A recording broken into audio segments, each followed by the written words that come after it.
Hi, and Tony, those high winds are the latest challenge holiday travelers are facing. Live look at Newark Airport. Hard to see with the mist and the rain. A ground delay will take effect this afternoon because of those incoming gusts. Transportation reporter Westbrook is there with a look at what flyers are dealing with today. Good afternoon. Well, I can tell you the rush starts from the minute you walk inside the terminal. This is Terminal A here at Newark Liberty International Airport. And take a look at how many people are here at this hour. This is essentially what you can expect before you take to the skies.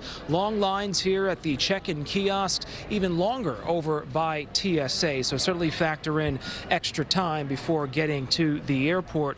Now, all of this, as well, many are dealing with lingering effects from last week's winter storm and a new weather concern moving in today. Now, while the worst of the storm is behind us, meteorologists say today it's about the fog, quick rounds of rain and winds that pick up, and as a result, there are some advisories for the area. Flyers we spoke to say they factored in the possibility of disruptions along the way, and that's why some decided to arrive at the airport early.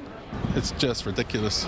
It's we're from small countries, so I mean our biggest airport is probably the size of this one, and you guys have got 3 or 4 of them here, haven't you? So far so good. It's crowded, but with the delays from this past weekend with the weather, it seems pretty what we expected here. Yeah, and surprising, the traffic getting here was smooth.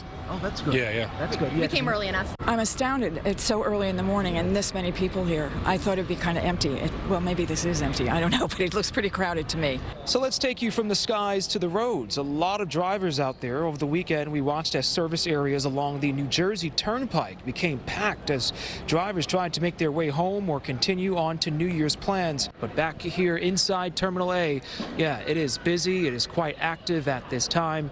So as the saying goes, pack your patience and also just give yourself some extra time before getting here. That's the latest right now from Newark Airport. Westbrook, CBS News, New York. Good advice for us, and stay with CBS News New York for the latest on your first alert forecast. We'll have continuing coverage on those strong winds and a potential mess for flyers starting at 5.